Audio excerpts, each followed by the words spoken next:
ಈ ಕಥೆಯನ್ನ ಸ್ವಲ್ಪ ಆಳವಾಗಿ ಇಳಿದು ನೋಡೋಣ. ಹಾಗಾದ್ರೆ ಈ ಕಥೆ ಶುರುವಾಗೋದೆಲ್ಲಿಂದ? ಇದು ಶುರುವಾಗೋದೇ ಒಂದು ಕನಸಿನಿಂದ.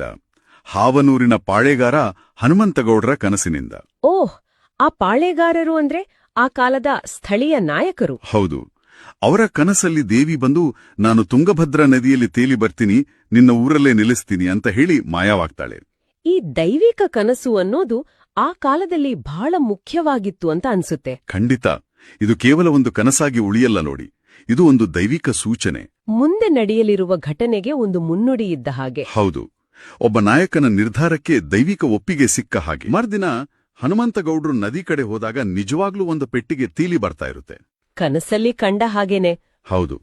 ಎಲ್ಲರೂ ಸೇರಿ ಆ ಪೆಟ್ಟಿಗೆಯನ್ನ ದಡಕ್ಕೆ ತಂದು ತುಂಬಾನೇ ಕುತೂಹಲದಿಂದ ತೆರೆದು ನೋಡ್ತಾರೆ. ದೇವಿಯ ಮೂರ್ತಿಯ ಬದಲು ಒಂದು ಹೆಬ್ಬಾವು. ಅಯ್ಯೋ, ಜನ ಹೆದರಿರ್ಬೇಕಲ್ಲ. ದೇವಿಯ ಬದಲು ಹಾವು ಅಂದ್ರೆ? ಅವರು ಭಯಪಡದೆ ಋಷಿ ಮುನಿಗಳ ಸಲಹೆ ಕೇಳ್ತಾರೆ.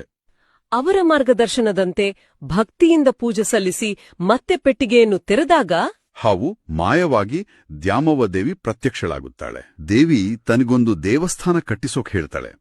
ಆದ್ರೆ ಷರತ್ತು ಏನಂದ್ರೆ, ನನ್ನನ್ನು ವರ್ಷಪೂರ್ತಿ ಪೆಟ್ಟಿಗೆಯಲ್ಲೇ ಇಟ್ಟು ಪೂಜಿಸ್ಬೇಕು. ವರ್ಷಪೂರ್ತಿ ಪೆಟ್ಟಿಗೆಯಲ್ಲೇನಾ? ಹೌದು.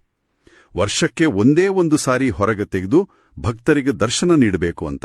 ಇದು ಕೇಳೋಕೆ ತುಂಬಾನೇ ವಿಚಿತ್ರ ಅನ್ಸುತ್ತೆ. ಇದರ ಹಿಂದೆ ಏನಾದ್ರೂ ಒಂದು ಆಳವಾದ ಕಾರಣ ಇದೆಯಾ? ಆ ಒಂದು ದಿನದ ದರ್ಶನ ಅನ್ನೋದು ಕೇವಲ ಪೂಜೆಯಾಗಿ ಉಳಿಯಲ್ಲ, ಅದೊಂದು ದೊಡ್ಡ ಹಬ್ಬ ಆಗ್ಬಿಡುತ್ತೆ. ಆ ಒಂದು ದಿನಕ್ಕಾಗಿಯೇ ಜನ ವರ್ಷವಿಡೀ ಕಾಯ್ತಾರೆ. ಅದೇ.